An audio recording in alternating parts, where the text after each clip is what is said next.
lo que es sistema digestivo, hablando del concepto que este sistema posee un tubo digestivo y posee glándula anexa. Y ahí comenzó la descripción de lo que es cavidad bucal, con su componente que también es el vestíbulo. Y también vi lo que es faringe, esófago y estómago. Y como ya ingresamos a cavidad abdominal, también revisé lo que es la terminología de cuadrantes que existen para ubicar los distintos órganos. Por lo tanto, lo que debemos ver ahora corresponde a directamente intestino delgado.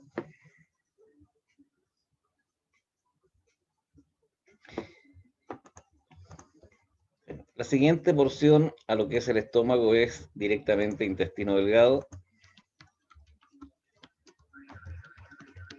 un elemento que obviamente está ubicado en cavidad abdominal, que tiene una longitud de 7 a 9 metros. Eso depende mucho de la dieta o el régimen que siga una persona, porque obviamente si una persona eh, ha consumido por mucho tiempo solamente vegetales, normalmente el tubo digestivo se alarga. En cambio, si consume menos vegetales y solamente eh, carnes principalmente, este intestino se acorta.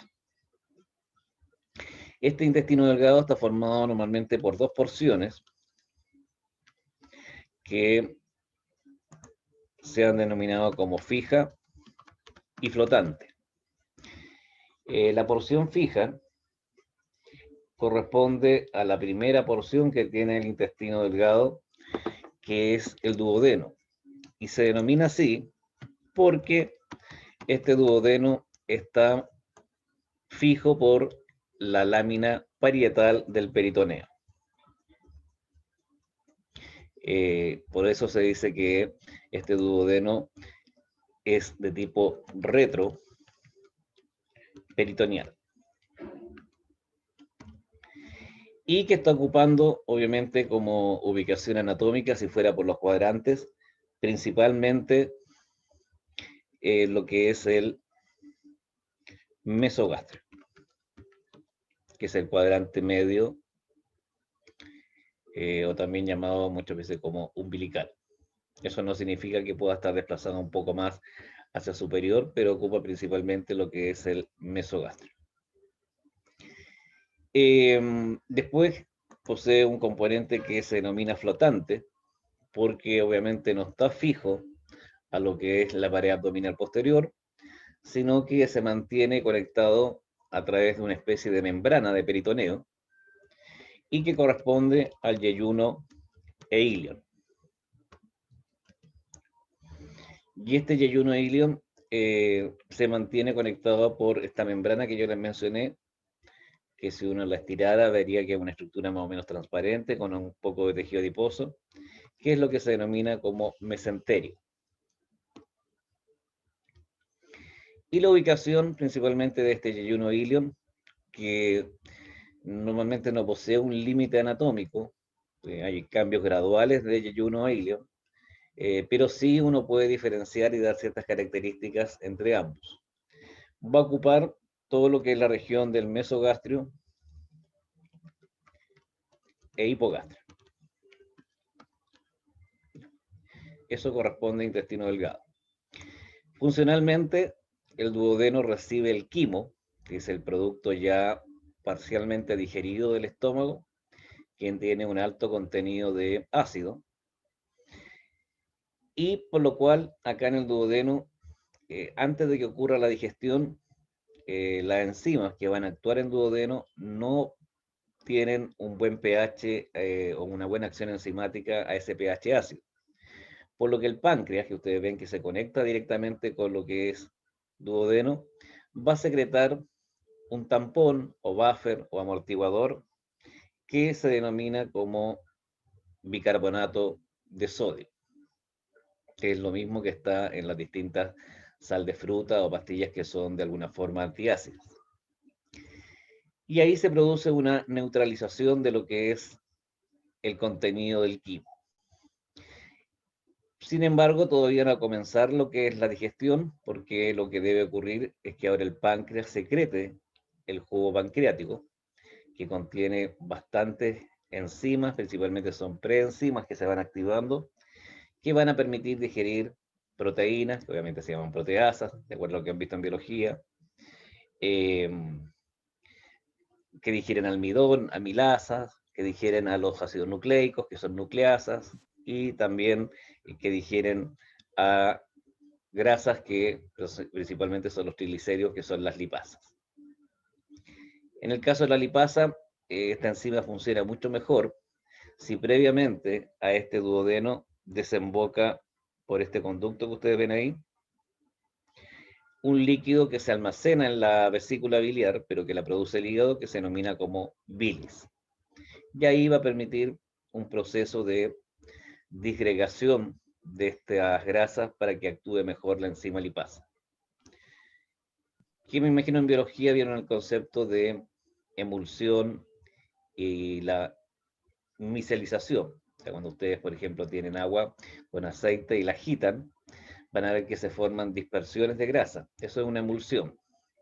Pero si uno le agrega una especie como de vinagre, que podría ser un ácido u otro agente, inmediatamente se produce la formación de micelas, que son como pequeñas bolitas que están formadas por ácidos grasos y triglicéridos.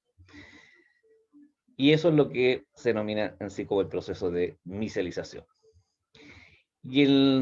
Por lo tanto, se van a formar todos los monómeros o dímeros de lo que son estos compuestos orgánicos. Y también en la pared del duodeno van a existir algunas enzimas que también son capaces de directamente modificar la estructura y a lo mejor dividir una estructura que es un disacárido en dos monosacáridos. Pero no es un jugo que secreta el duodeno, sino que son enzimas que están formando parte de la membrana celular de las células intestinales.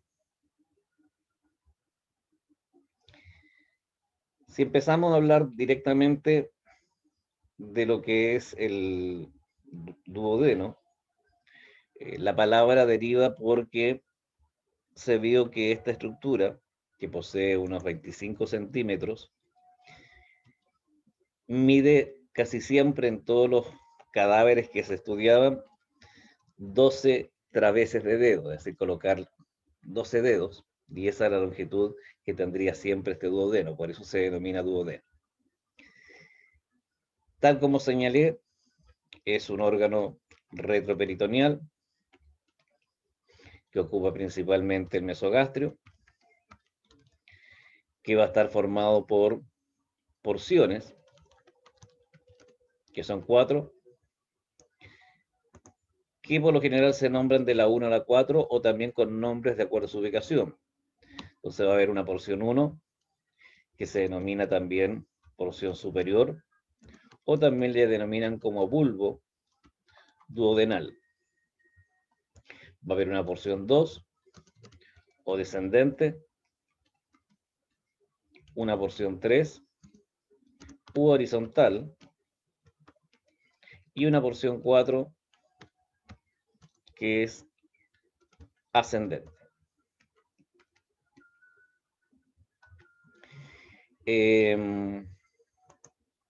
Como característica principal en este duodeno, desemboca dos tipos de conductos. Y que hoy ustedes lo ven directamente en la imagen. Si se fijan, acá el duodeno abraza el páncreas, por eso en los libros de medicina antiguos se decía que el romance abdominal era entre el duodeno y el páncreas, como lo está abrazando. Son cosas que se le ocurren de repente a los anatomistas. Y van a ver ustedes que del páncreas, ahí sale un conducto que desemboca en el duodeno. Por lo tanto, ese es el primer conducto que desemboca, que es el conducto pancreático accesorio, que antiguamente se llamaba de Santorini. Y después ustedes ven que hay dos conductos que desembocan en una sola estructura, no desembocan por separado. Hay un conducto que el que ven ustedes que viene desde la vesícula, que se denomina como conducto colédoco, que es el que trae la bilis, y junto con él desemboca otro conducto pancreático que realmente es el principal, que es el que parte a lo largo de todo lo que es el duodeno.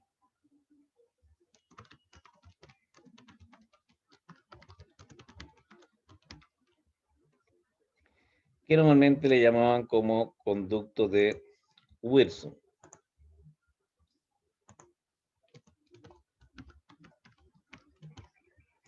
Ahora, esos dos se unen para desembocar en lo que es duodeno. Y se unen formando una estructura que se denomina como ampolla hepatopancreática. Y es eso lo que va a desembocar en la pared del duodeno, que antes se llamaba como ampolla de Vater. Si se fijan, porque esta es la porción superior que tiene el duodeno, acá está la porción descendente, la porción horizontal y la porción ascendente. Estos dos conductos están desembocando en la porción descendente o segunda porción del duodeno.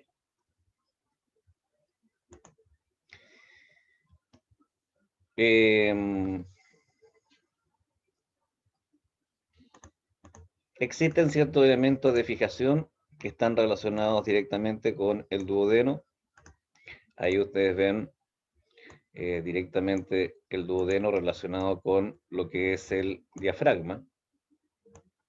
O sea, ahí tienen ustedes el músculo diafragma. Ahí tienen el orificio de la vena cava inferior que atraviesa el centro frénico o tendón central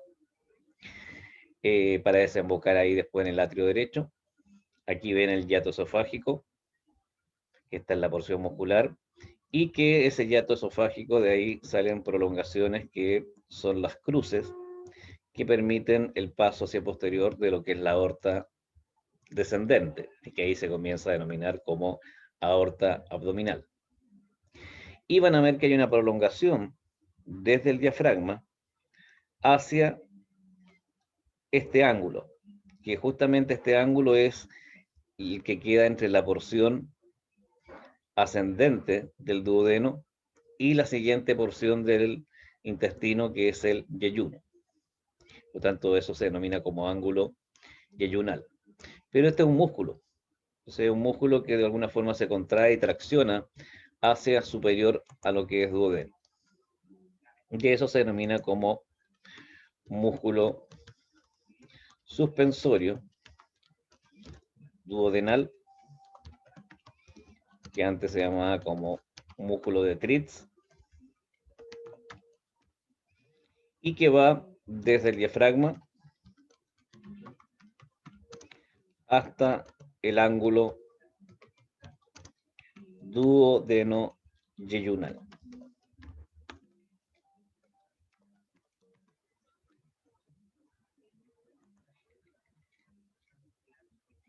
Y además está la fijación que obviamente hace el peritoneo parietal, que lo deja adosado a esta parte posterior.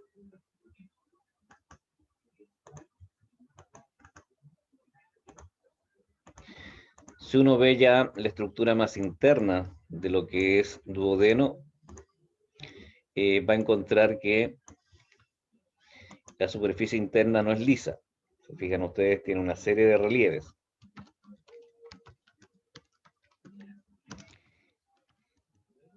Posee relieves que son plegamientos, que obviamente siempre los plegamientos son para aumentar lo que es la superficie, en este caso la superficie de digestión, y que se denominan como válvulas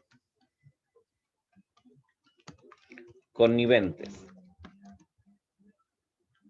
Algunos antes le llamaban como válvulas de Clerkin.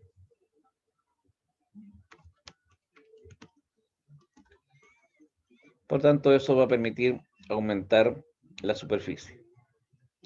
No sé si alcanzan a ver, pero ahí hay un punto que es como una pequeña proyección que provoca el conducto pancreático accesorio, y aquí ven otra elevación que provoca lo que es la ampolla hepatopancreática. Por lo tanto, también en la superficie interna están las denominadas papilas. Una papila menor, que es para la desembocadura del conducto pancreático accesorio, y una papila mayor.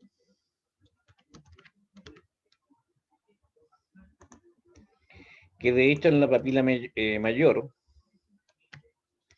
hay una especie de válvula que se denomina en epónimo como esfínter de Oddi, y que a eso permite lograr controlar la desembocadura de lo que es el jugo pancreático.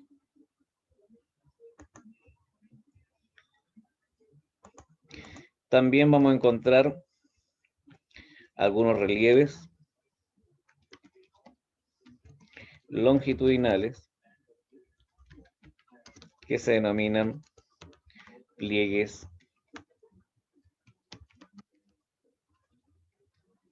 longitudinales.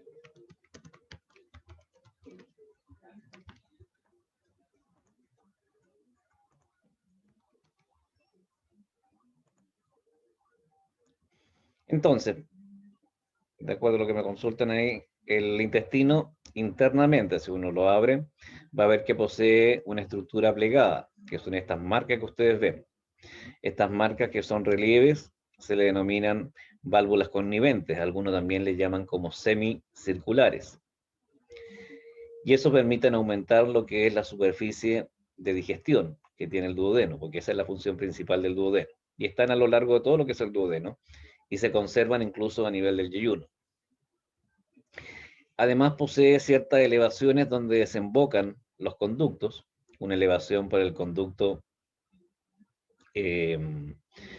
pancreático accesorio se denomina como papila menor, a veces los textos lo mencionan como carúncula, y la ampolla hepatopancreática, que es la unión del colédoco con el conducto pancreático principal, desembocan formando la papila mayor. Entonces la papila menor es superior, la papila mayor es inferior. Y aquí vemos este pliegue, que son en algunas partes del duodeno se da, que son los relieves longitudinales, que se denominan como pliegues longitudinales.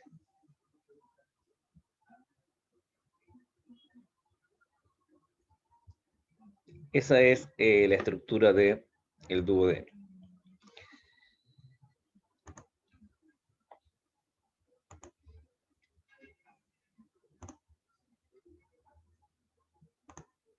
Yo normalmente cuando son clases presenciales, una de las preguntas que hago en la prueba de desarrollo es que dibujen el duodeno y la relación con cada uno de sus conductos.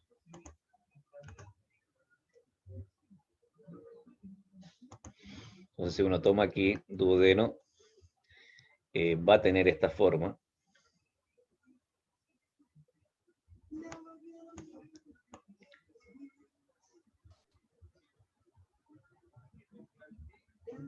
Y ahí tienen directamente lo que es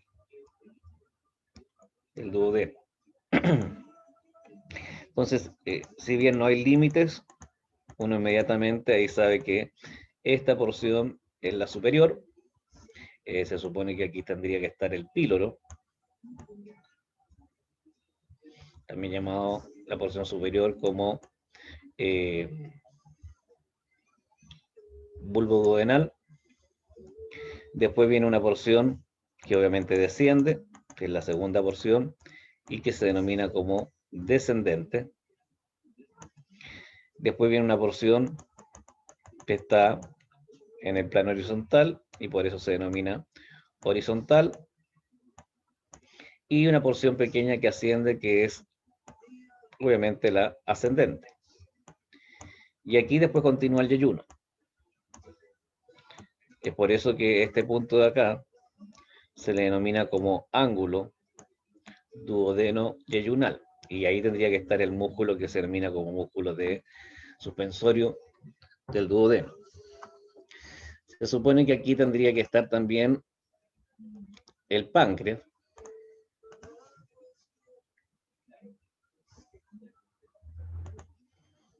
El páncreas está aquí a lo largo de lo que es la estructura que abraza el duodeno. Y hay ciertos conductos que descienden directamente de lo que es el duodeno. Hay un conducto, bueno, que siempre se pinta de verde.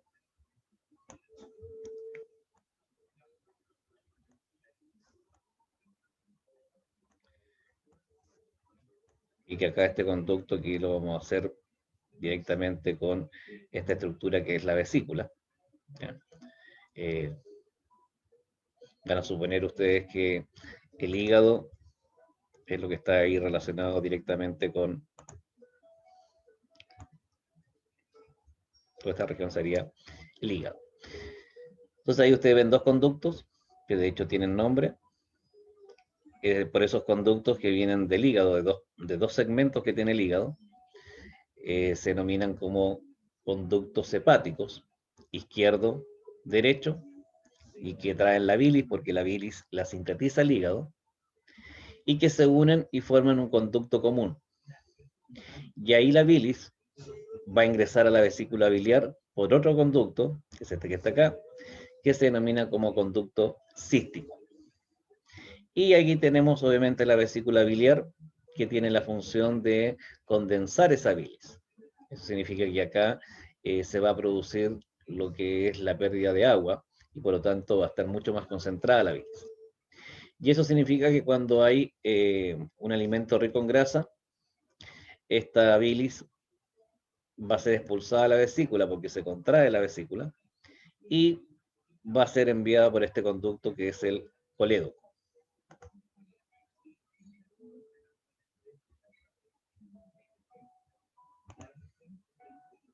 Entonces, obviamente se pinta verde porque la bilis tiene la característica de estar formada por pigmentos que derivan de la destrucción que ocurrió de la hemoglobina. La hemoglobina es una proteína que está en los glóbulos rojos y normalmente en el vaso se produce la destrucción de estos glóbulos rojos. Y por lo tanto todo lo que es el pigmento hemoglobina, la parte globina en la proteína, que esa proteína globina obviamente se reutiliza, y obviamente el componente hemo, que posee el fierro y otros elementos que se denominan como porfirina, son degradados. El fierro obviamente no se puede perder, así que es transportado hasta el hígado donde se almacena. Y en el caso de lo que es esa porfirina, que es una molécula orgánica, se transforma en dos pigmentos que ustedes ya conocen, que es la bilirrubina, y que obviamente esa bilirrubina tiene que ser excretada por el hígado. De hecho, excretada a través de lo que es la bilis. Y hay otro pigmento que se llama biliverdina, que es más, tiene menor concentración. Lo que no se pudo excretar de bilirrubina directamente por lo que es el sistema de bilis, tendrá que pasar al riñón y ahí se transforma la bilirrubina en un producto más soluble que se denomina urobilina, y es por eso que la orina tiene este color amarillento. Por lo tanto, si el hígado funciona inadecuadamente, va a dificultarse la excreción de esta bilirrubina y la bilirrubina se va a comenzar a depositar en las mucosas y en la piel. Y ahí está el fenómeno que es la ictericia. Hay varios elementos que se eliminan en la bilis. Uno de ellos es el colesterol. Y que muchas veces, como ahí me preguntaron por la litiasis, que son los cálculos, este colesterol con otras moléculas puede formar depósitos aquí a nivel de la vesícula. Y esos depósitos se denomina como litiasis, que son los cálculos. Y en algunos casos también hay un problema del metabolismo que tiene que ver con el ácido úrico y el calcio, y se forman cristales que son principalmente de carbonato cálcico. O también hay cristales de ácido úrico. Entonces esos son más o menos los tres tipos que existen de cálculos que se forman en la vesícula. Que obviamente la complicación de estos cálculos es que si de alguno de estos cálculos sale por los conductos, inmediatamente lo va a obstruir y va a producir un dolor que es el cólico biliar, que en sí es bastante peligroso porque acá el colédoco tiene que seguir descendiendo y este colédoco va a descender en conjunto con el conducto pancreático. Recuerden que yo había mencionado ese conducto pancreático. Por mientras voy a dejar puesto unas flechas con números para después colocar los números cuando deje de proyectar. Entonces aquí voy a colocar el número 1, el conducto pancreático, o sea, perdón, conducto hepático derecho, conducto hepático izquierdo, conducto hepático común, conducto cístico, vesícula biliar y colédoco, que es el mismo que está acá.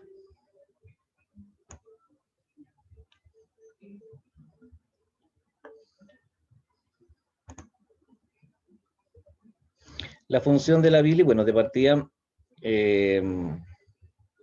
la bilis tiene varios componentes, tiene agua, tiene desechos, de hecho el exceso de colesterol se bota por la bilis, es uno de sus componentes, tiene pigmentos, que ya mencioné que es la bilirrubina y la biliverdina, por lo tanto es un elemento para excretar, o sea, para eliminar los desechos, pero además cumple la función de contribuir a que se puedan digerir fácilmente las grasas, no porque tenga enzimas, sino porque tiene unos elementos que se llaman sales biliares.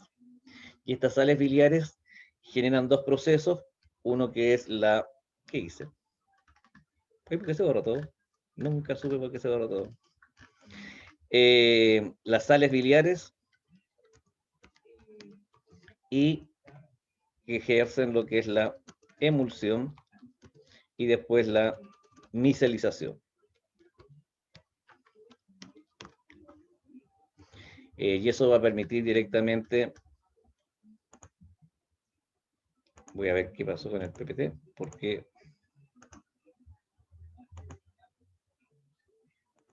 nunca supe por qué se borró todo.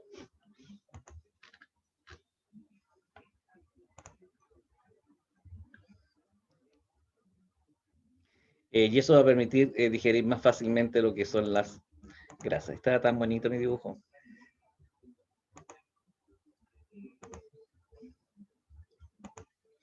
Pero algo pasó que te salió. Ni idea de lo que pasó. Y no lo pienso hacer de nuevo. Se lo van a hacer, igual lo va a hacer de nuevo. Bueno, esa es la función que cumple lo que es directamente la bilis. Desecho y permitir la digestión de lo que son las grasas.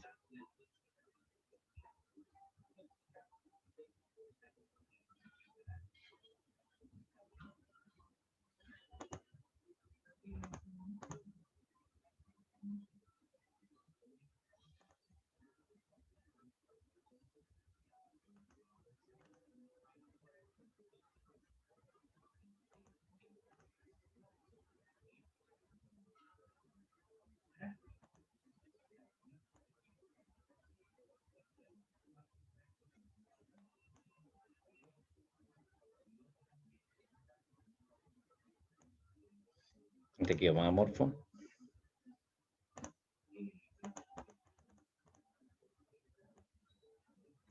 Superior, descendente,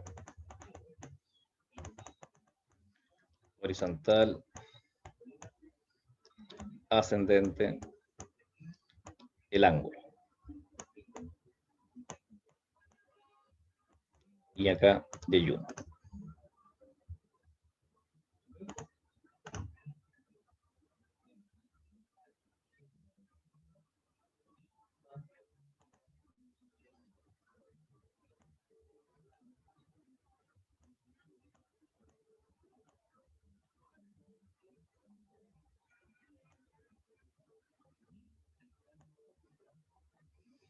Ahora el duodeno, el colédoco que estoy dibujando pasa por posterior a lo que es el duodeno.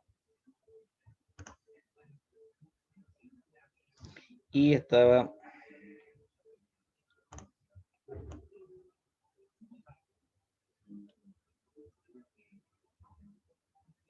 acá lo que es el páncreas. Y bueno, en el páncreas no tienen que olvidar ustedes que hay un conducto que está a lo largo del páncreas y que se une a lo que es directamente el colédoco y me va a formar la ampolla hepatopancreática. Y este conducto es el pancreático principal. Y ese conducto pancreático principal, de él emerge otro conducto que es el pancreático accesorio. Claro, ese ángulo donde aparece ahí es el ángulo duodeno-yeyunal.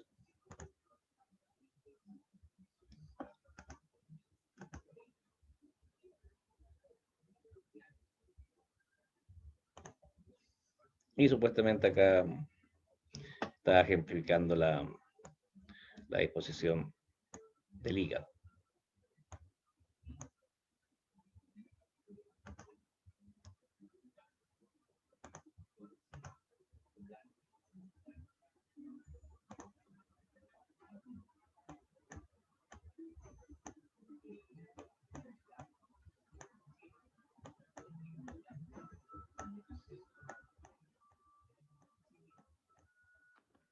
Y esto me está marcando cualquier cosa. Es la falla en mi computador. Yo creo que ya me está fallando este computador ya.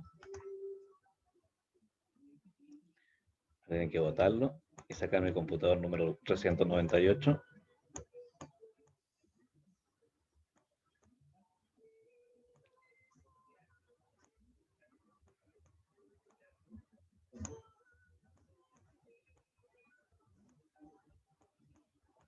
Ah, bueno, ya me acordé de lo que estaba hablando, dije pensando algo que estaba hablando, antes que se borrara todo esto. Es que directamente en la mujer hay una complicación. La complicación es directamente con la acumulación de esta litiasis, que normalmente es mucho más frecuente en la mujer que en el hombre. Entonces estos cálculos pueden salir por el conducto cístico, irse por el conducto colédoco, y ahí generan una colelitiasis que va a ser dolorosa y obviamente va a impedir la secreción de bilis.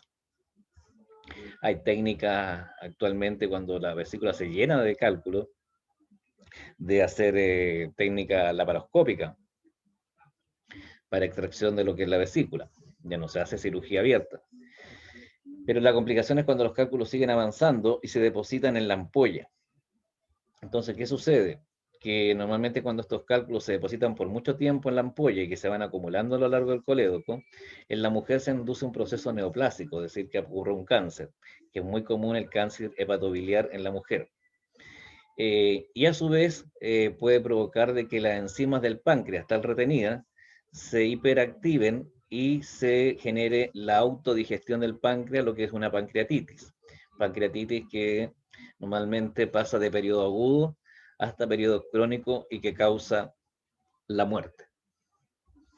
Un pequeño aspecto nomás, no tiene...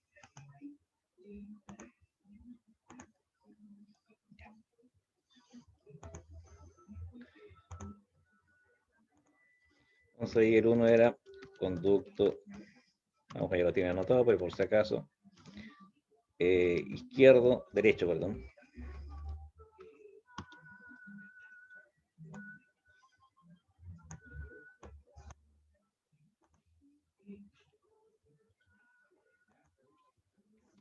El 2, conducto hepático izquierdo, eso porque tiene dos lóbulos del hígado, y los dos conductos se unen y forman el conducto hepático común.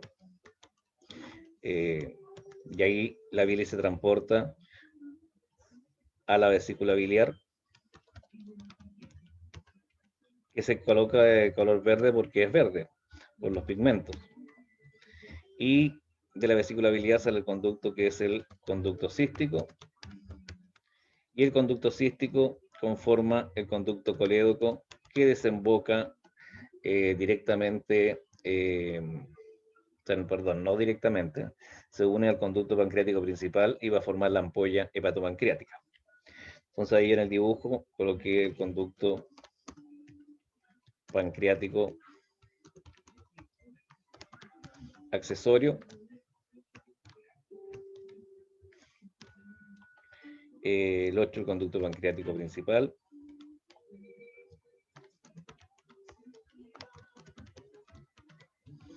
el 9 la ampolla.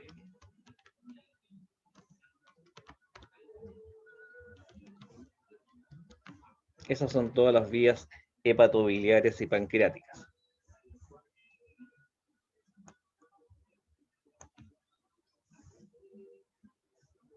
Entonces, por la formación de estas vías es que se provocan distintos tipos de alteraciones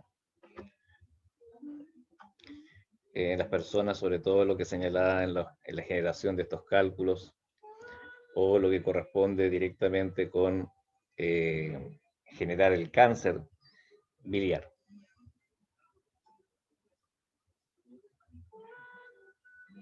No sé si hay alguna duda de esa estructura que está ahí.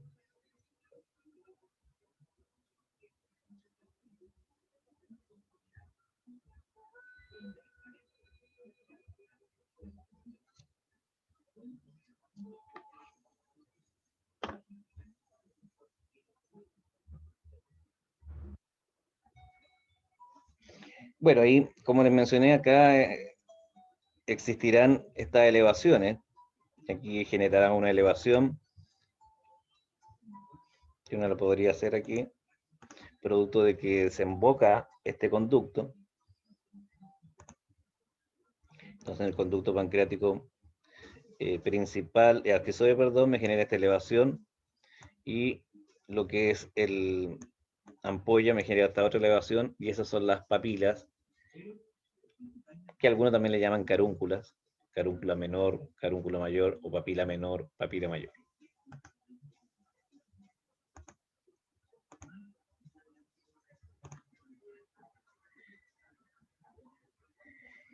Más que el conducto pancreático principal forma el conducto accesorio, del conducto pancreático principal sale el accesorio. Ahí está el 6. Ah, me equivoqué en el... Claro, claro, puse 2 veces el número 6.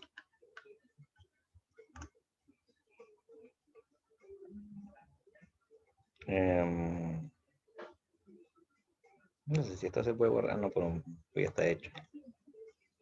Pero ese es el 5,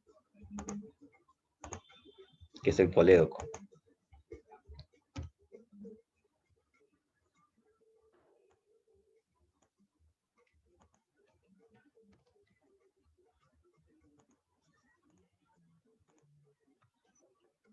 Todo solucionable con esto que es el PowerPoint.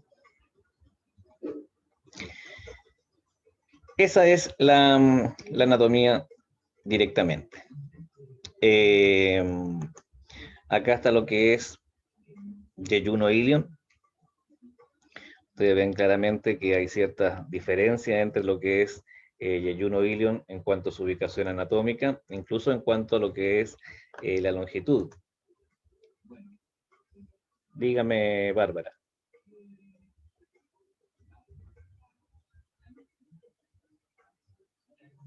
¿Por qué? No, pues ahí está el colédoco, que es el 5. Ah, acá está cambiado.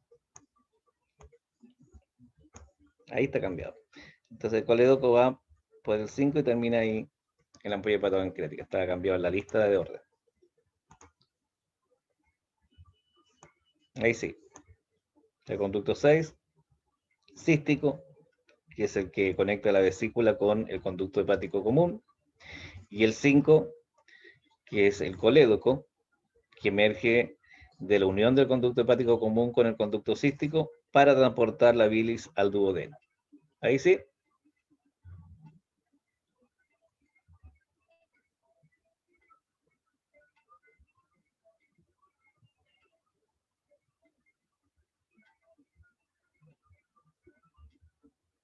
Es un lío dibujar estas cuestiones de PowerPoint.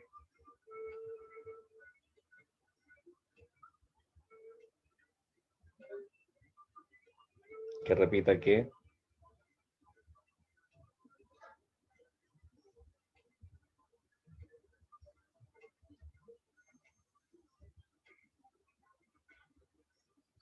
nada, pues yo dije que acá el conducto cístico que aquí aparece es el conducto que está comunicando el conducto hepático común con la vesícula biliar. Entonces así la vesícula biliar sigue, incluso uno podría hacer esta, a ver,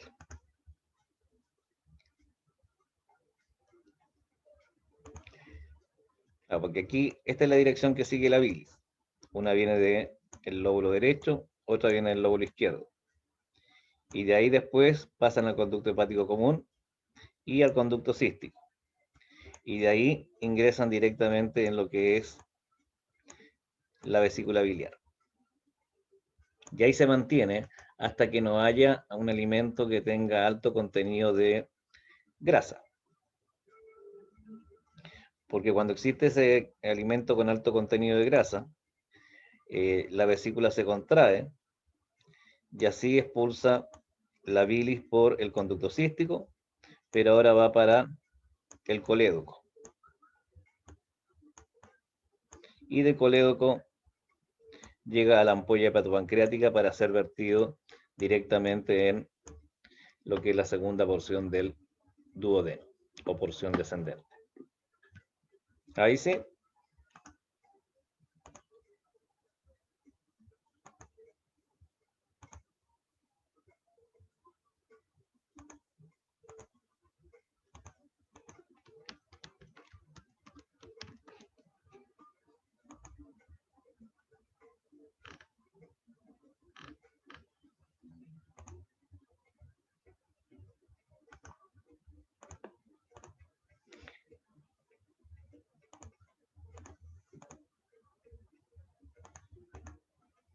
Incluso, y para que vean ustedes cómo puede llegar a ser la cantidad de cálculos que se forman directamente en la vesícula. Esta es la vesícula.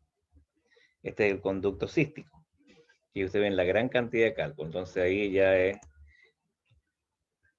directamente un gran depósito que obviamente si esto se rompe o obstruye los conductos va a provocar directamente daños en la evacuación de lo que es la bilis. La que estaba aquí arriba es la menor, la que está aquí abajo es la mayor. Recuerden que la menor está relacionada con el desembocadura del conducto pancreático accesorio. La mayor está relacionada con la desembocadura del conducto hepatopancreático o ampolla hepatopancreática. Bueno, estaba yo hablando de esto que es el yeyuno ilium. Ustedes ven que el yeyuno ilium tiene una posición distinta. El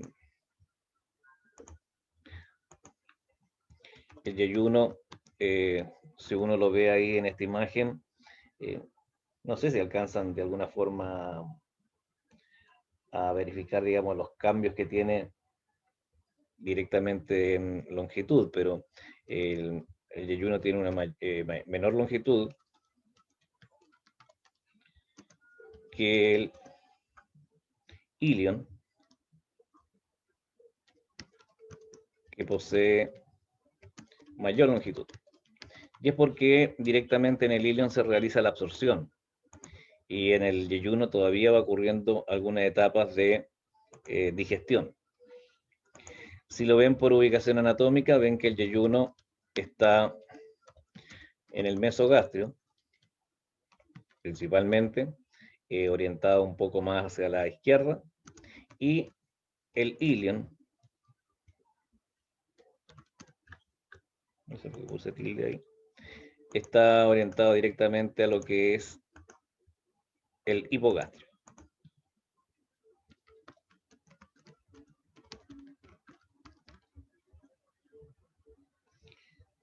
Si uno ve después una siguiente imagen, que se ven esquematizados los dos, ahí a la izquierda está el yeyuno, ahí a la derecha está el ilion.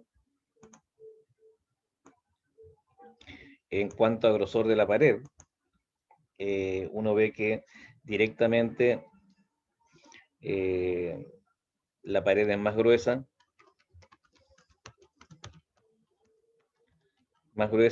y mayor válvulas conniventes que el ilion.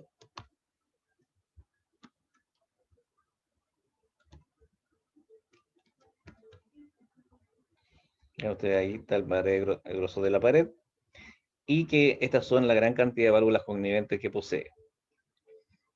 Y para acá ya hay una disminución directamente. Otra de las características, bueno, acá en cuanto normalmente en cuanto a lo que es la cantidad de arcos, no sé si se fijan aquí que hay unos arcos que forman, porque este es el mesenterio, que es la membrana de peritoneo, hay unos arcos que se forman por cada una de las arterias. El yeyuno posee entre 1 a 2 arcadas vasculares, mientras que el ilion posee múltiples. Se ve claramente que hay mayor cantidad de arcos. Y esto obviamente por la mayor capacidad de absorción de nutrientes. Por otro lado, si uno ve en la superficie de lo que es el yeyuno ilion, cuando hablamos del sistema linfático, yo dije que habían nodos linfáticos en la mucosa que permiten actuar como una barrera inmunológica. Prácticamente en el yeyuno hay pocos nodos linfáticos, mientras que en ilion hay una mayor cantidad e incluso están las placas. Y ahí ustedes ven esos puntitos de elevaciones, son los nodos, y ahí está con esta estructura más alargada, es la placa, que se denominan como las placas de Peyer.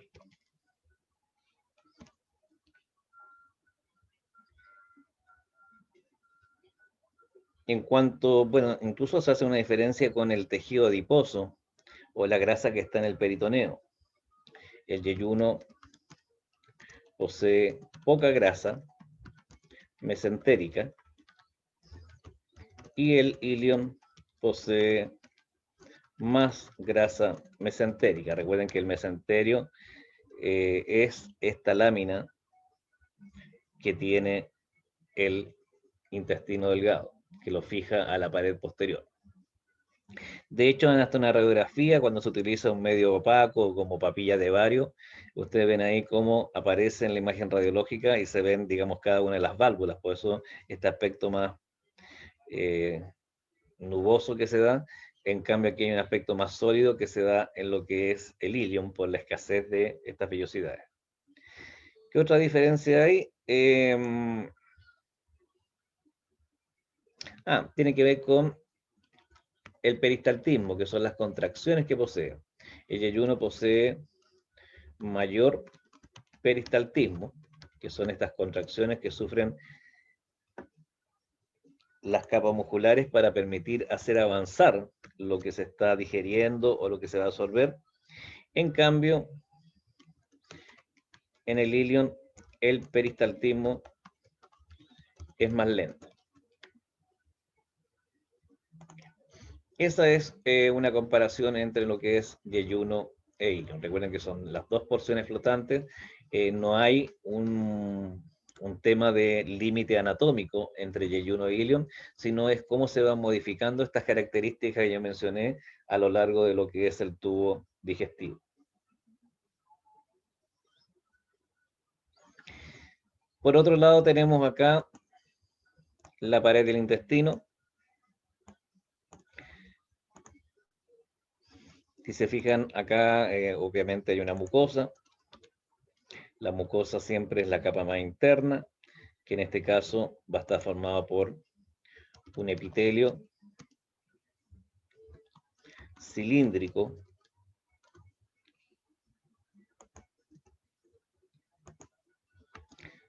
que obligatoriamente tiene que ser simple, porque no pueden haber muchas capas de célula. Casi me deja sordo una. ¿Quién es este que puso el audio?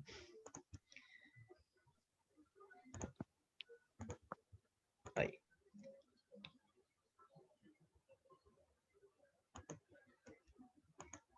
Que permite la absorción o la secreción de elementos. Este epitelio cilíndrico simple tiene una característica: posee microvellosidades.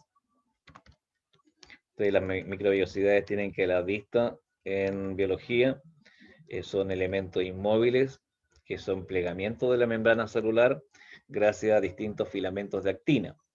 Y eso permite una mayor superficie. Y posee células caliciformes que siempre tienen que secretar el moco.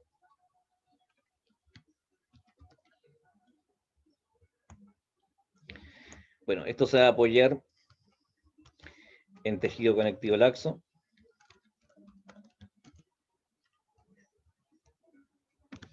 que obviamente ese tejido conectivo laxo posee glándulas, posee abundante irrigación, posee también cierto componente de tejido conectivo, o sea, perdón, tejido linfoide, como son los nódulos.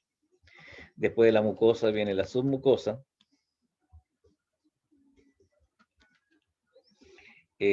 A veces también en este tejido conectivo laxo está la muscular de la mucosa, que es una capa pequeña de musculatura lisa. En la submucosa, si ustedes se fijan ahí, hay un plexo, que es el plexo submucoso, que es parte del sistema nervioso autónomo. Después viene la muscular, y que ustedes ven que las musculares se organizan aquí por lo menos en dos capas, que es una capa circular y una capa longitudinal. Esa capa muscular circular también posee un plexo, que es el plexo mientérico. Y después viene la capa muscular longitudinal,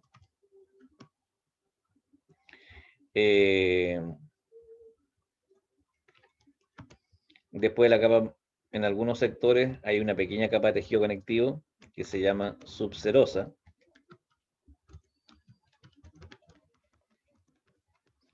Y viene lo que es la túnica serosa, que es un mesotelio, o sea, un epitelio plano simple. Y ustedes ven que ahí enrolla completamente a lo que es el intestino delgado y después se forma un pliegue. Y este pliegue es lo que se denomina como mesenterio. Y ese pliegue permite unirlo a la pared abdominal posterior. Esa es la característica histológica que posee el dúo, o sea, el duodeno, el yeyuno y el ilio. Lo que sí, ustedes deben tener claro que acá tenemos los mismos elementos, solamente que aquí voy a copiar esto.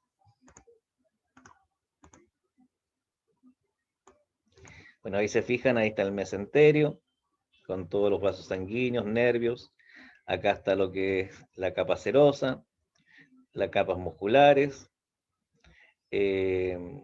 con lo que es obviamente el plexo mientérico en la circular, después la submucosa con el plexo submucoso y la mucosa. Y ustedes ven que directamente, si esto yo lo amplío, vemos que la mucosa forma pliegues o plicas. Y estos pliegues son los que yo mencioné que tenía válvulas conniventes. Ahora, si ustedes toman un pliegue que es esto, van a ver que en cada pliegue, a su vez, hay una serie de plegamientos. Y esos plegamientos se denominan vellosidades intestinales. Y en esta vellosidad intestinal, usted en que se ve que está rodeando a vasos capilares y linfáticos para lo que es el proceso de absorción, pero las células de esta vellosidad intestinal, si uno las ve, además tiene microvellosidades. O sea, hay una gran superficie que permite la absorción de los distintos elementos. Entonces, la mucosa, de mayor, lo macroscópico a lo microscópico, tiene las válvulas conniventes. Las válvulas conniventes no es otra cosa que un conjunto de plicas o pliegues.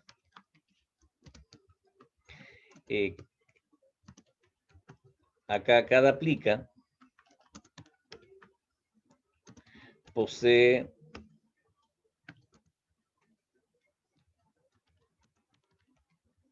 vellosidades.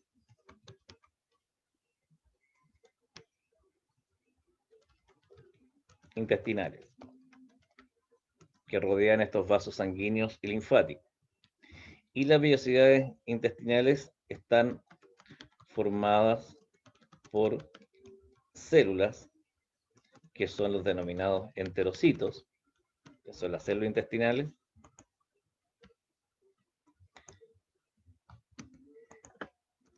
y cada célula posee microvellosidades.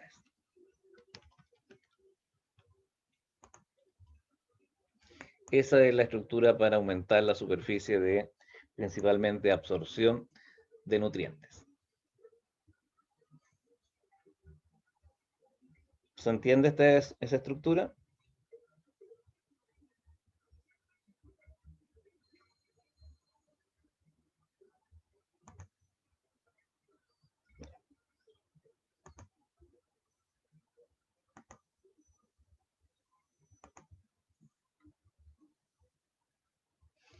Bueno, hay enfermedades que afectan directamente al intestino delgado, en que se genera una respuesta alérgica a ciertos componentes. Entonces significa que, por ejemplo, ustedes van a ver acá en esta imagen que derivados de lo que es de algunos vegetales se encuentra lo que es el gluten. Entonces ese gluten está formado por moléculas específicas que se denomina como gliadina, que se absorben y que por lo general una persona que no posee esta enfermedad la absorbe sin ningún tipo de problema y no afecta. Esto sumado al gluten y a otros factores ambientales como la temperatura, la humedad, facilitan una mayor permeabilidad para que ingrese ese gluten. ¿Cuál es lo complicado? Que ese gluten es considerado como un alérgeno para algunas personas, así como ocurre el asma, que en los bronquiolos, a veces los pelos de un gato, el polen, actúan como alérgenos, pero no en todas las personas. Aquí esta partícula se considera como alérgeno. ¿Y qué es lo que hace? Hay células que nosotros vimos que eran las dendríticas, que son células que fagocitan este alérgeno y lo presentan. En las personas que no padecen enfermedad, ni siquiera lo fagocitan porque no lo reconocen como elemento extraño. Pero ¿qué sucede en el momento que esta célula dendrítica es reconoce como antígeno la gliadina? Inmediatamente va a permitir la activación de lo que son los linfocitos CD4. Recuerden que la célula dendrítica modificaba directamente la comunicación entre la inmunidad innata y adquirida, que además por una carga genética va a ser una mayor activación de lo que es los linfocitos CD4. ¿Y qué es lo que hacen los linfocitos CD4? Liberan mediadores químicos que son principalmente citoquinas, que van a provocar inmediatamente modificaciones en la estructura del epitelio.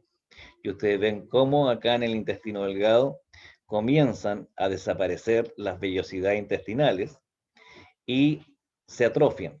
Entonces hay una atrofia de las vías intestinales, aumentan en número estas células que van a formar criptas y además se quedan unidos ahí linfocitos entre las células epiteliales, lo que va a provocar una reacción alérgica después cada vez que se consuma gluten. Y para peor, se genera que la activación de los linfocitos B, que generan anticuerpos en contra de esta gliadina y que por lo tanto cada vez que se presente va a provocar un mayor daño celular. Eso es lo que se denomina como enfermedad celíaca, ¿ya? Entonces las personas que con el trigo, la cebada, el centeno, la avena, no pueden consumir este elemento porque obviamente se va a provocar una respuesta inflamatoria de lo que es el intestino delgado, su absorción de nutrientes va a ser mucho más lenta y obviamente hay dolor y una serie de manifestaciones producto de este gluten que cada vez está dañando lo que es directamente la superficie intestinal. Que es una enfermedad bastante común que cada vez las personas se están volviendo más alérgicas a distintos componentes. De hecho, la leche es un componente también que causa alergia en muchas personas. Ahora es natural porque somos los únicos seres vivos que consumimos mamíferos y consumimos leche después del periodo de lactancia. Entonces, es lógico que la leche no es un alimento útil en etapas ya adultas. Y es por eso que las personas se vuelven intolerantes a la lactosa, intolerantes a la caseína, que es la proteína de la leche, o algunos componentes que están directamente en la leche. Bueno, hacemos una pausa y volvemos después con intestino grueso. Tenemos compromiso con nuestros auspiciadores, que es Colún, y también unas galletitas de trigo.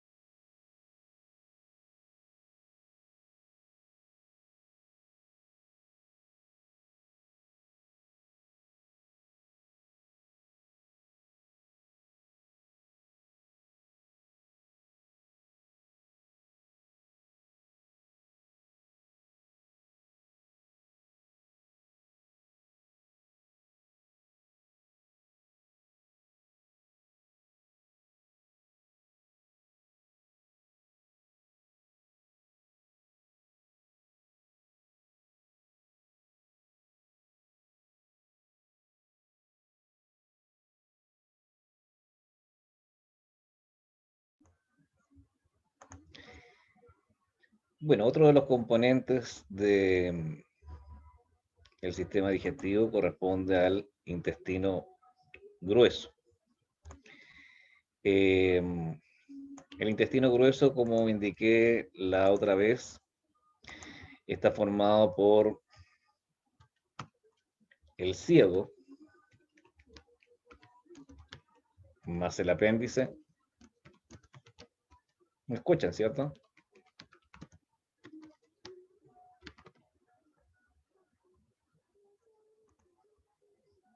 A propósito, marquen presente para registrar asistencia.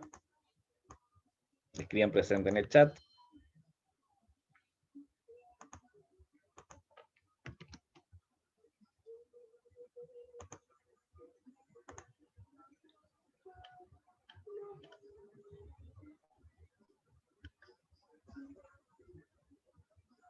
Uy, esta Catalina, parece esa Catalina Cisterna la que me envió un Word, que lo vi hoy día que estaba en spam.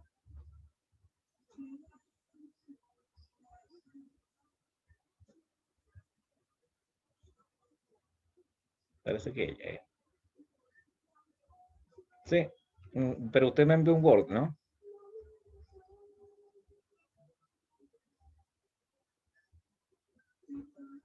Sí, que a veces cuando hay adjunto y no lo reconoce, supuestamente tira a spam. Era un Word de 40 páginas de consultas. No, sí, vale, hágalo, igual yo reviso el spam. Ya. Ciego más el apéndice vermiforme, uno de los componentes del intestino grueso. Y además está el colon, que ya vimos que posee también incluso algunas flexuras o ángulos a lo largo. Como característica de lo que es el intestino grueso, ustedes ven que posee externamente ciertas dilataciones que se denominan austras.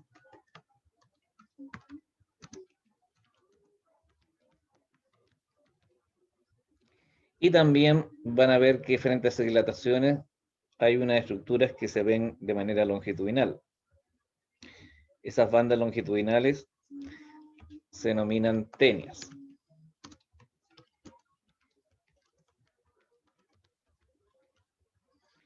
Y normalmente son 3 tenias a lo largo. Hay una tenia que normalmente está relacionada con la unión a lo que es el omento. Entonces esa tenia se denomina como tenia omental. Hay una tenia que no posee la unión de ningún tipo de elemento que sea de peritoneo y que se denomina como tenia libre. Y la tenia que normalmente posee adosadas ciertas superficies del peritoneo, pero que no es el omento, que se denomina como tenia cólica.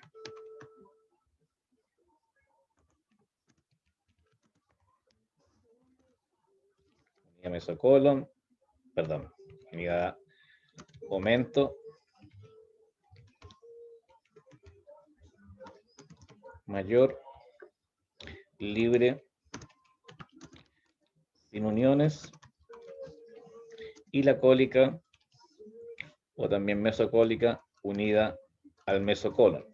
El mesocolon viene a ser una estructura muy similar al mesenterio, pero propia del intestino grueso.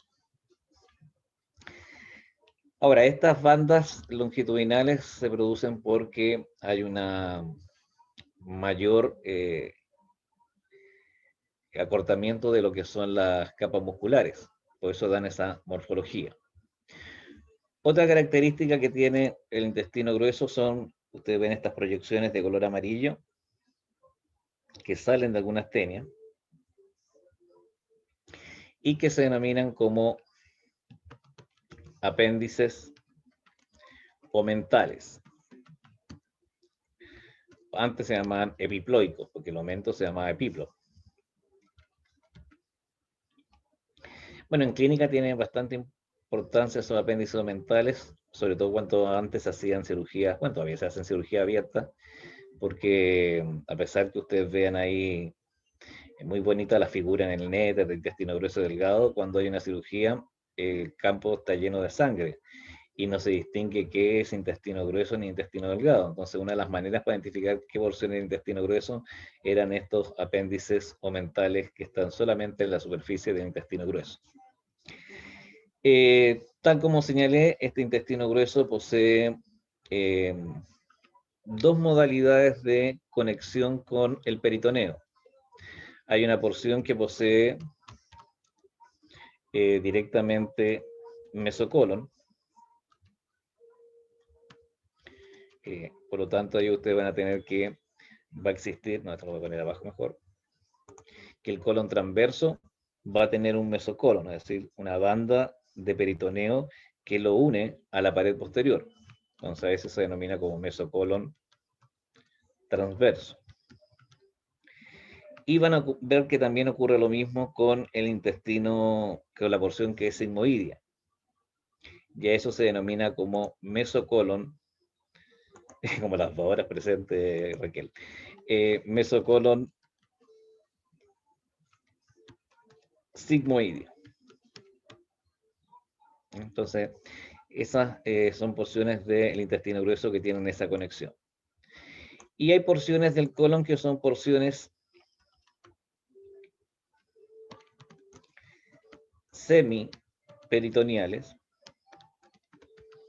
que están, digamos, cubiertas parcialmente de peritoneo, que son las porciones ascendente y descendente.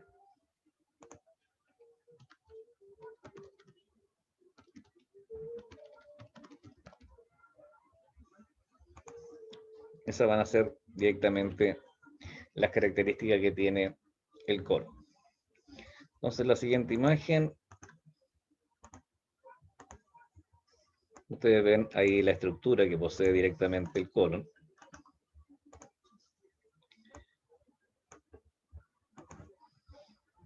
Entonces ahí ustedes ven que esta es la estructura del colon directamente con un engrosamiento de lo que son las capas musculares que poseen estas tenias y directamente tiene esta estructura que son las austras. Ya ahí ven los distintos tipos de tenia. Tenemos una tenia libre, que no tiene ninguna unión directamente hacia peritoneo.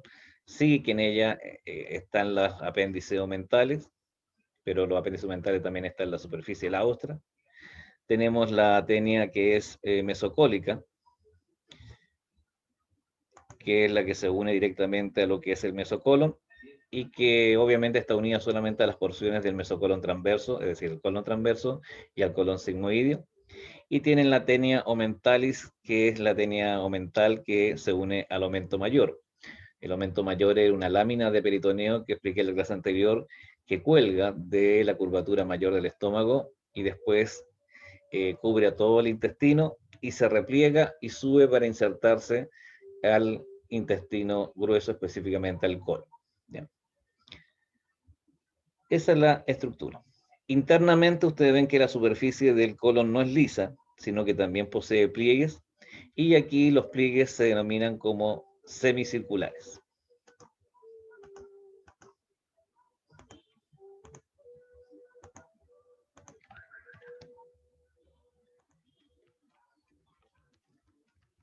Internamente, el intestino grueso posee pliegues, que algunos también le llaman válvulas, semicirculares. Que esas estructuras, de alguna forma, porque lo que ocurre aquí en el colon, es que ya todo lo que se tenía que absorber, se absorbió a nivel de intestino grueso, perdón, intestino delgado. Por lo tanto, lo que va a pasar al intestino grueso son elementos que principalmente tienen que desecharse. Pero en el intestino grueso hay una abundante flora bacteriana, por lo tanto, gran parte de esos elementos que no son digeridos los convierten en vitaminas. También hay una amplia absorción de electrolitos, de absorción de agua, y por lo tanto, estas pliegues que se van formando permiten formar lo que son las heces fecales. Hasta que obviamente por contracciones peristálticas se comienzan a acumular esas heces en la porción descendente sigmoideo, hasta que obviamente se distiende las paredes llenado más y se produce el reflejo de defecación. Bueno, ahí tenemos el ciego, que es la primera porción del intestino grueso, no es colon. Ciego se ubica en la región ilíaca derecha. Ahora, a menos que sean personas que hay una enfermedad, o sea, no una enfermedad, sino una malformación que se produce en el embrión, porque el tubo digestivo cuando se forma es un solo tubo, es el sistema digestivo, que es un tubo que, así como se formó el tubo que era para el divertículo respiratorio, ese tubo va desde el estomodeo hasta la cloaca, y eso está formado por un epitelio de endoderma. Y se divide en una porción intestino faríngeo, intestino anterior, intestino medio, intestino posterior, que lo dejé para verlo al final, cuando ya queda más clara la anatomía del sistema digestivo. Y ese intestino, a medida que va creciendo, después gira y da la posición de cada una de las vísceras. Pero en algunos fetos no se produce ese giro y hace que estén todos los órganos cambiados de lado, que puede ser un situ inversus, que pueden ser solamente algunos órganos que estén cambiados de lado, o in situ inversus totalis, que todos los órganos estén cambiados de lado en el tronco. Entonces muchas personas de repente van por un dolor en la zona ilíaca izquierda, y que obviamente lo lógico es pensar que no podría ser apéndice porque el apéndice está en el lado derecho. Pero después cuando hacen una ecotomografía se evidencia que realmente tenía esta... También, eso también pasa con el corazón, sí. También pasa con el corazón. Son pocos los casos, pero ocurre. Bueno, este ciego que se ubica en la región ilíaca derecha posee obviamente esta conformación de lo que es directamente estas austrias, posee las tenias, posee esta proyección que se denomina como apéndice vermiforme, que se dirige de manera inferior y medial, ¿ya? Hacia posterior. Esa es la dirección que posee directamente el apéndice. El apéndice es un vestigio de la formación del tubo digestivo, que además posee, si ustedes se fijan, un pequeño pliegue de peritoneo que corresponde, o sea, que posee pliegue de peritoneo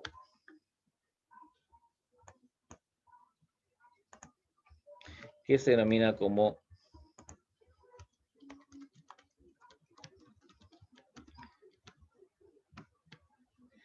mesocolon del apéndice.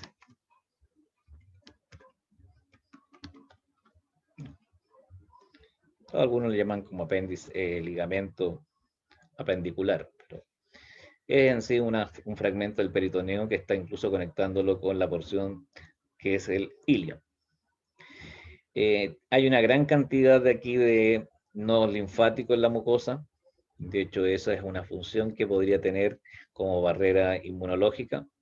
Es por eso que si de alguna forma quedan atrapadas ciertas estructuras ahí, puede provocar que aumente el número de células que están formando los nodos y genere una inflamación que sería el apendicitis. Y el problema es que si se rompe el apéndice se liberan todas esas bacterias que además viven como parte de la flora bacteriana, que si están dentro de lo que es el intestino grueso no hay problema, pero si salen a la cavidad peritoneal producen lo que es la peritonitis. En ese ciego desemboca el ilion a través de una válvula que controla el paso, que ustedes ven ahí, que se establecen como dos pliegues, que se denominan como la válvula iliocecal. ¿Ya? Eso permite de alguna forma permitir regular directamente lo que es el paso desde la porción del ilion hasta lo que es el ciego para que tampoco se devuelva. Con dos pliegues directamente. Esta es la estructura del ciego. Ven que también tiene estos pliegues semilunares o válvulas semilunares, que es característica. Y de ahí viene lo que es directamente el resto del intestino grueso, que es el colon. Entonces tenemos el colon ascendente, que por características anatómicas se encuentra ubicado en la región principalmente de el flanco derecho o región vacío derecho. Después viene una pequeña flexura que se relaciona con el hígado y que se denomina como flexura cólica derecha o también llamada hepática, porque está en relación a lo que es el hígado. Y eso se ubica a nivel de lo que es el hipocondrio derecho, por característica de disposición anatómica. Después de esa flexura, ustedes ven que viene esta porción, que normalmente es senú, que corresponde al colon transverso que se ubica a nivel de lo que es el mesogastrio y que está relacionado porque tiene dos conexiones. La conexión es con el mesocolon transverso hacia la pared abdominal posterior y lo otro que también se inserta lo que es el aumento mayor.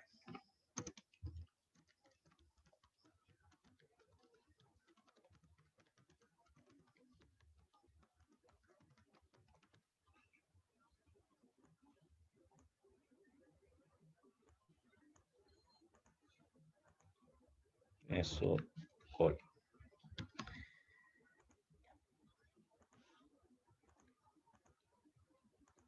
Después tenemos otra flexura, que es la flexura cólica izquierda, que obviamente pasa en relación a un órgano que es el vaso, por eso también se denomina esplénica. Y esta flexura cólica izquierda se ubica obviamente en el hipocondrio izquierdo. Después ahí desciende directamente lo que es el colon y forma lo que es el colon descendente.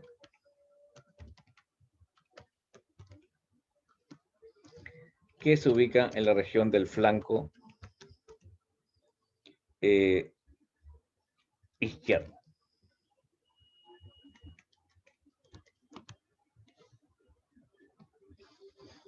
Y de ahí se produce un encurvamiento que se dirige hacia la pelvis, que es una forma de S, que es el colon sigmoideo.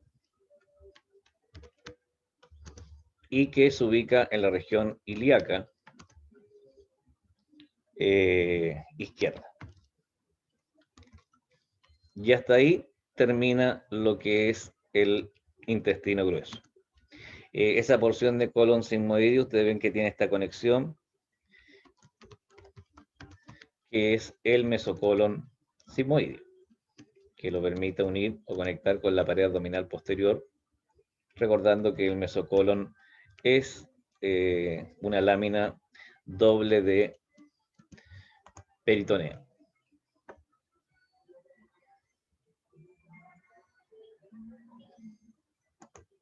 Si uno ve la anatomía histológica, o sea, la histología, mejor dicho, que tiene directamente el intestino grueso, acá siempre está la mucosa. La mucosa tiene un epitelio que es cilíndrico, simple, con células caliciformes.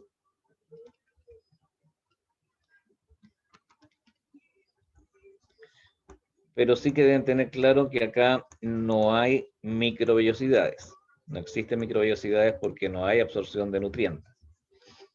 Si este epitelio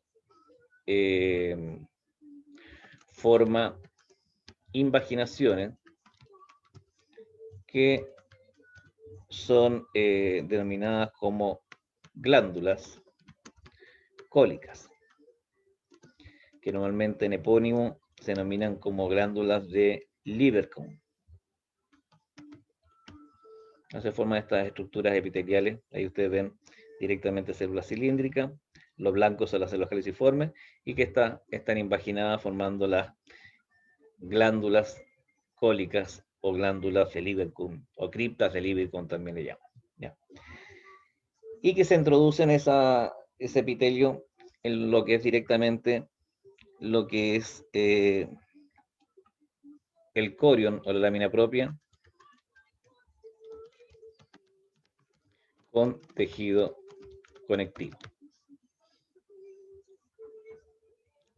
Aquí vellosidades tampoco hay, sino que lo que hay son pliegues que forman las válvulas semicirculares o lo que se denominan también como pliegues semicirculares. Después de lo que es directamente bueno, si ustedes se fijan aquí en la imagen, me aparece el epitelio invaginado formando estas glándulas. Hay tejido conectivo del corion que está entre esas glándulas y hay obviamente un corion o tejido conectivo que queda bajo las glándulas. Por eso a veces hacen esa división de interglandular y subglandular.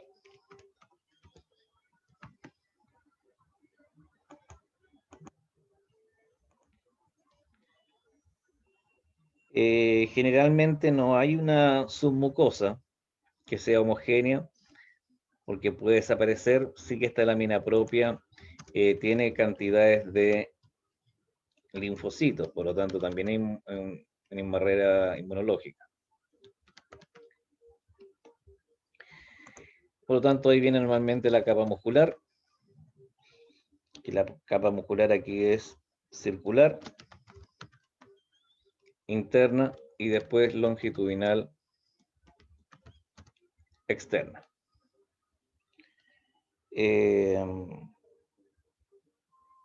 Y viene lo que es la serosa, que es parte de lo que es el tejido peritoneal. Esa es la estructura. Por tanto, las únicas secreciones que aquí se hacen son secreciones de moco, también se puede hacer de agua. Si bien acá se absorbe una gran cantidad de agua para pasar la torrente sanguíneo, el colon puede hacer el efecto contrario, sobre todo cuando hay inflamación de colon, mayor es la secreción que absorción de agua y por eso se produce la diarrea. De hecho, una bacteria que es el Vibrio cólera estimula mucho la secreción de agua y por eso es gran parte de la deshidratación y disminución del volumen sanguíneo por diarreas que se producen de manera periódica por esa bacteria. Enfermedades que se relacionan directamente con el intestino grueso, aunque tienen algún componente directo con lo que es el intestino delgado, tenemos dos muy comunes, que son enfermedades inflamatorias. Una que es la enfermedad de Crohn. La enfermedad de Crohn es una enfermedad autoinmune en que la persona o el paciente genera anticuerpos hacia las células propias de la mucosa, provocando este proceso inflamatorio. Y afecta esta enfermedad de Crohn a la porción más distal del intestino delgado, por lo tanto afecta principalmente al ilio, y afecta a algunas porciones del intestino grueso, como es el ciego y colon ascendente, la porción distal del colon transverso y la porción distal del colon descendente. Obviamente el dolor es un dolor de tipo cólico, y un dolor referido que abarca toda la región abdominal. Se produce obviamente diarrea, como es una inflamación, a veces se producen uniones entre el intestino grueso e incluso el intestino delgado, lo que se denominan como fístulas, o a veces se forman capas que encierran materia o pus, que son los abscesos que están normalmente en la porción terminal del colon sigmoideo cercano al recto. Distinto es la colitis ulcerosa, que la colitis ulcerosa es una enfermedad inflamatoria que afecta solamente al intestino grueso, a la porción principalmente del colon descendente, sigmoideo, y también a lo que es el recto. Es una inflamación normalmente como consecuencia de lo que es el colon irritable. O sea, si una persona no maneja el colon irritable, puede llevar a que tenga una colitis ulcerosa. ¿Por qué? Porque el síndrome de colon irritable son manifestaciones que no son permanentes, sino que se dan bajo periodos en que hay una inflamación, distensión abdominal, meteorismo, que es la acumulación de gases, y que puede afectar al tránsito intestinal, normalmente con estreñimiento o con diarrea. Si la persona obviamente pasa por un periodo de cronicidad de este síndrome de colon irritable, puede ocurrir que se produzca una enfermedad inflamatoria diseminada en la porción distal del intestino grueso y en el recto. Y eso obviamente lleva, a lo que es diarrea. Los vasos hemorroidales normalmente se rompen en la porción del recto. Los vasos hemorroidales son venas. Es por eso que cuando se distienden esos vasos generan lo que se denominan como las hemorroides, y que va a producir sangramiento y secreción de moco, que es la rectorragia. Y obviamente, como es un proceso inflamatorio, significa que va a producirse un gran dolor también abdominal, que es mucho menor que el dolor de la enfermedad de Crohn. Lo complicado de la enfermedad de Crohn es que impide la absorción de nutrientes. Entonces la persona normalmente no puede establecer procesos de absorción y obviamente disminuye de peso notoriamente. Personas con enfermedad de Crohn obviamente tendrán que a veces recurrir a supresores inmunológicos, supresores inmunológicos que son bastante costosos, porque normalmente un tratamiento de enfermedad de Crohn está al borde de los 150 a 350 millones de pesos.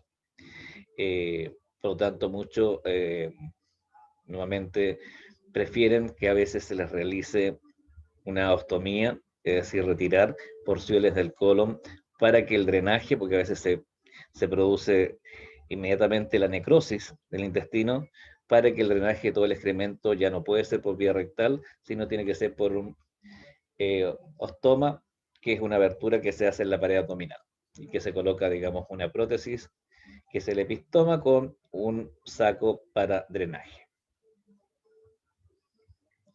Ahí tenemos las distintas colostomías, o sea, ahí ustedes ven cómo son los lugares donde se pueden hacer colostomía, sobre todo cuando hay procesos de cáncer o procesos inflamatorios que necrosan el intestino, y ahí se produce el epistoma o el estoma, que ese nombre lo tienen por imitación de las hojas que las plantas tienen elementos para respiración, que se denominan estoma, ¿ya?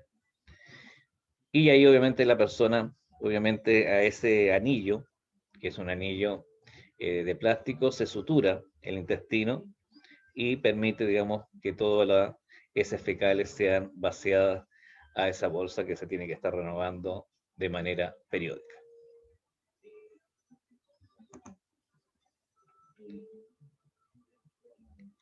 Bueno, los exámenes que se hacen detectar de mal de Crohn, primero tiene que ser un examen imagenológico a través de una endoscopía colorectal para ver si realmente hay procesos inflamatorios. También hay ciertos marcadores sanguíneos que permiten determinar si, por ejemplo, la persona tiene la PCR muy alta, es una enfermedad inflamatoria que puede surgir ya sea por una inflamación solamente infecciosa del colon o por un tema de directamente de un mal de Crohn.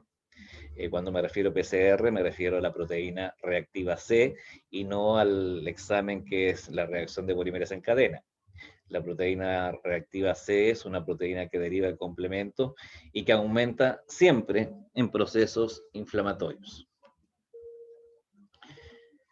Y de acuerdo a eso se tienen que hacer biopsias para observar si realmente hay adaptaciones que se produzcan en el epitelio y descartar que no sea una enfermedad autoinmune, que no sea una enfermedad infecciosa. Esos son normalmente aspectos. Análisis de deposiciones se utilizarán directamente, que las deposiciones normalmente cuando hay rectorragia es sangre líquida, ¿ya? O sea, si alguien va al baño y hace sangre líquida, puede ser por dos factores con las deposiciones, que sea una rectorragia producto de ruptura de los vasos por hemorroides, o que sea un sangramiento que se provoca en la parte distal del intestino. Ahora, si son melenas, que son manchas negras que se dan en el excremento producto de que se coaguló la sangre, hay que mirar más el tema. O sea, eso es por observación, pero hacer un análisis de cultivo de posiciones solamente es para descartar si es un agente bacteriano el que está produciendo directamente estas alteraciones. Porque hay colitis ulcerosa que se generan directamente por agentes bacterianos.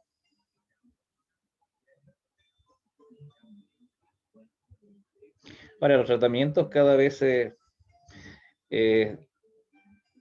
directamente son más sofisticados para tratar, ¿no? Es por eso que siempre, para diferenciar, porque las manifestaciones clínicas que se dan, que son los signos y síntomas, no son muy claras para diferenciar una patología de otra. Entonces, la única forma, que es el método más seguro, es lo que yo les mencioné, que es la colonoscopía. Entonces, ahí se puede excluir si realmente hay una enfermedad de Crohn, porque morfológicamente se ve, si es una colitis ulcerosa, o si es diverticulosis, que también la diverticulosis son como pequeñas perforaciones que se generan en el intestino grueso, o si también hay fenómenos neoplásicos que estén afectando directamente. Y para todos casos está la observación y obviamente el análisis de lo que es la biopsia por anatomía patológica.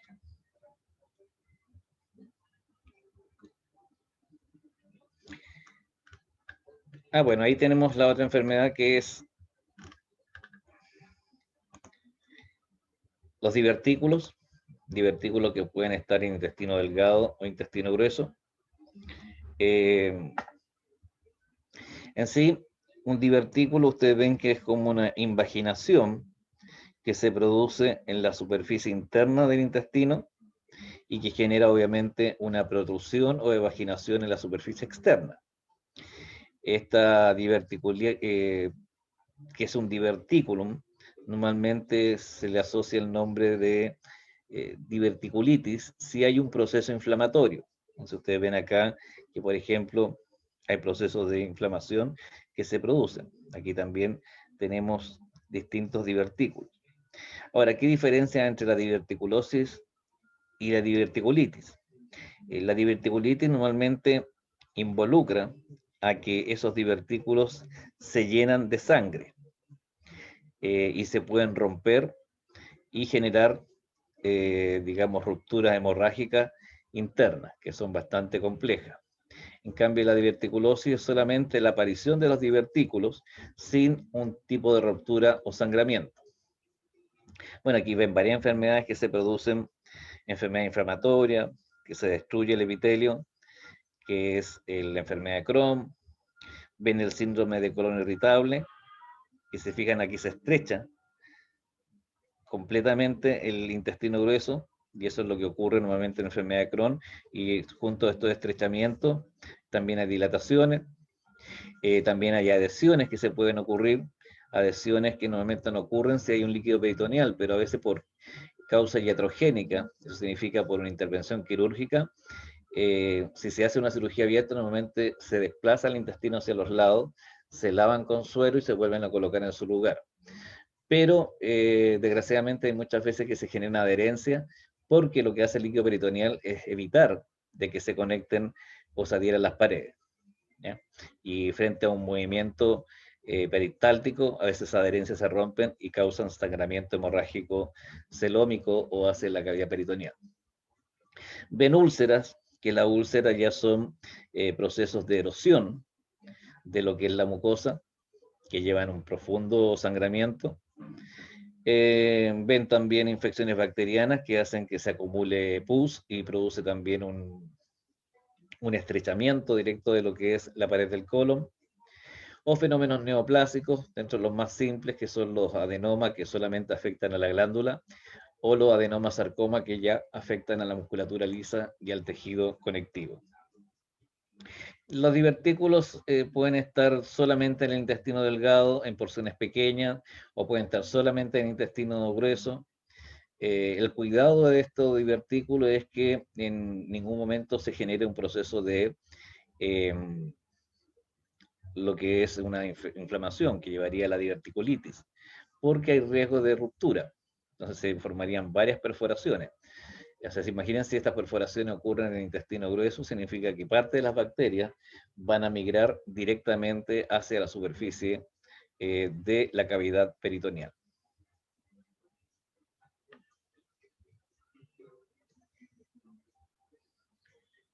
Eso es con respecto a lo que es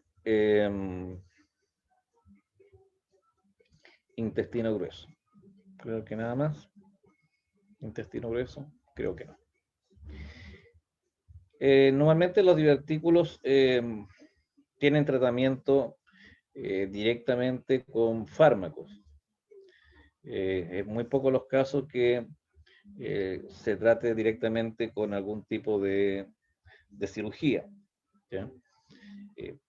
Normalmente, si una persona tiene, digamos, un proceso inflamatorio, sea diverticulitis, sea diverticulosis, igual involucra un proceso inflamatorio, entonces normalmente tienen que usar mucho fibra, el consumo de alimentos tiene que ser muy limitado, consumir más fibra, potenciar la flora bacteriana, pero en sí, directamente de hacer un tipo de cirugía, no es necesario generalmente, a menos que haya ruptura, que sería la diverticulitis o diverticulosis sin complicaciones.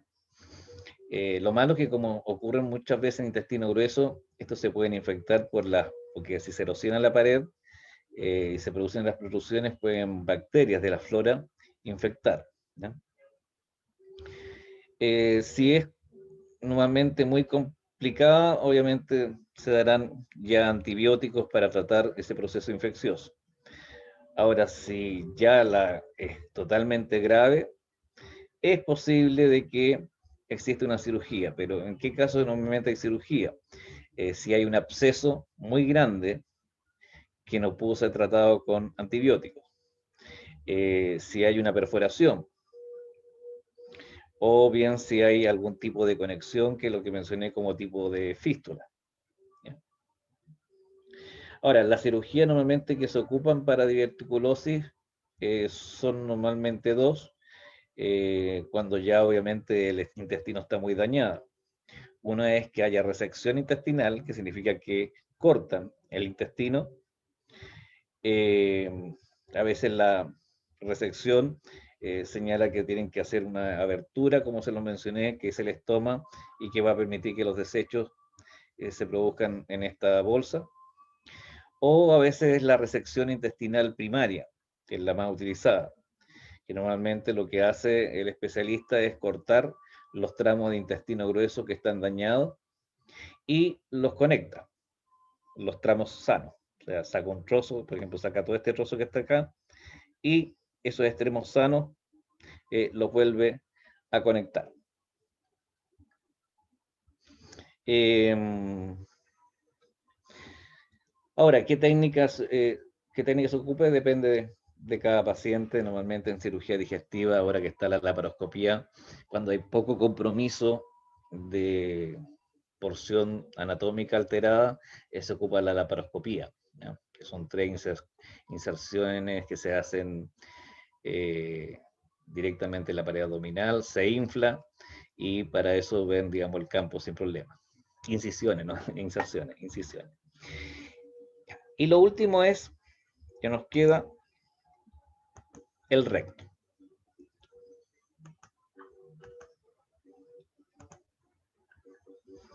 Bueno, acá el recto es la porción terminal del tubo digestivo. Yo no lo he incluido directamente en lo que es intestino grueso, porque tiene una morfología distinta y además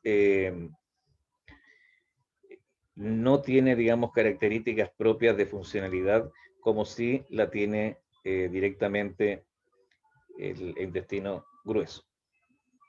Entonces, primero la ubicación anatómica que va a tener este recto es directamente en cavidad pélvica. Y ahí en cuanto a la ubicación en cavidad pélvica, van a haber algunas diferencias porque directamente en cavidad pélvica de hombres y mujeres va a ser distinta la estructura de relaciones.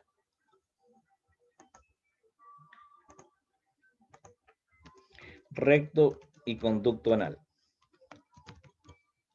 Vamos acá, estamos en cavidad pélvica. Tanto para hombres como para mujeres, obviamente la relación posterior es la misma. Relación posterior se refiere a qué hay atrás o dorsal a lo que es el recto, que va a coincidir con el hueso sacro. La relación anterior es lo que varía. En la mujer, ventral al recto, se va a encontrar directamente lo que es el útero y vagina. En cambio, en el hombre se va a encontrar la vejiga y la próstata. Por eso el examen prostático de palpación se hace en la pared ventral de lo que es el recto. La superficie interna del recto es la que tiene mayores elementos de relieve, ¿ya? De hecho, es esta porción, la que está acá, la que se denomina directamente como el conducto anal y todo lo restante es recto. Si fijan, la superficie de lo que es el intestino grueso con el colon sigmoideo es muy distinto a lo que es la superficie interna del recto. Lo primero son características anatómicas, son los pliegues transversos. Esos pliegues transversos es superior, medio e inferior. Y que ahí ustedes no deberían tener problemas de verlos, porque ahí tenemos el pliegue superior, el pliegue medio y el inferior. Otra característica que posee acá directamente el recto es que existen una serie de columnas que están cercanas a lo que es el conducto anal y que se denominan como columnas anales, que son estos relieves que ustedes ven aquí. Esas son las columnas anales. Al final de cada columna están estos pliegues directamente, que se conocen con el nombre de líneas pectinadas.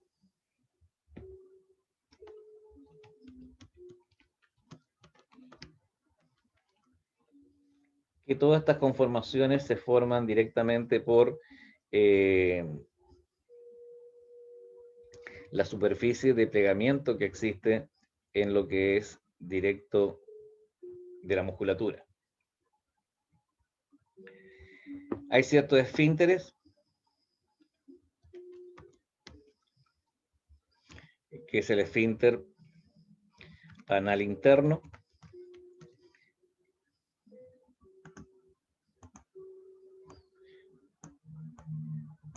que ese esfínter anal interno es de musculatura lisa, y hay un esfínter anal externo, que es más superficial y que es de musculatura esquelética. Eso significa que afortunadamente es posible controlarlo. Digo afortunadamente porque puede haber situaciones que sea necesario establecer un control, porque si fuera todo involuntario, sería muy desastrosa la vida del ser humano.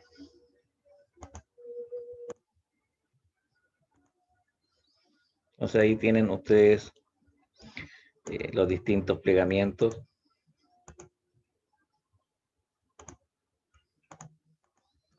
Eso los pliegues transversos.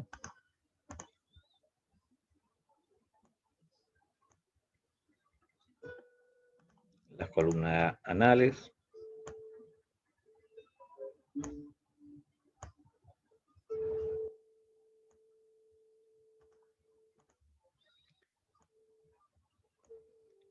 Líneas pectinadas.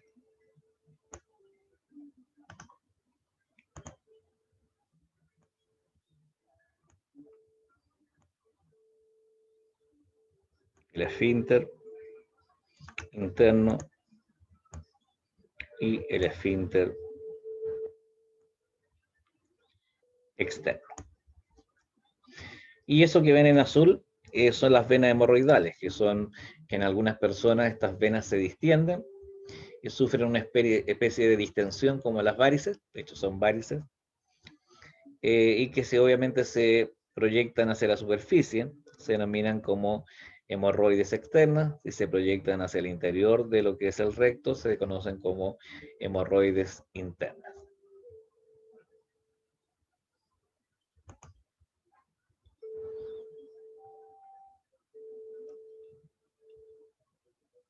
Claro, ahí los pliegues que aquí se marcaron es el medio y el inferior. Este de acá, que es el superior, no apareció marcado.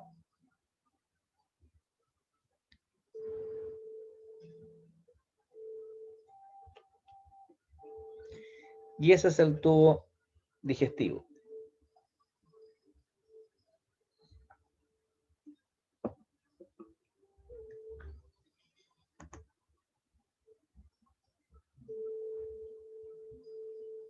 Como hacemos otra pausa de 10 minutos y volvemos.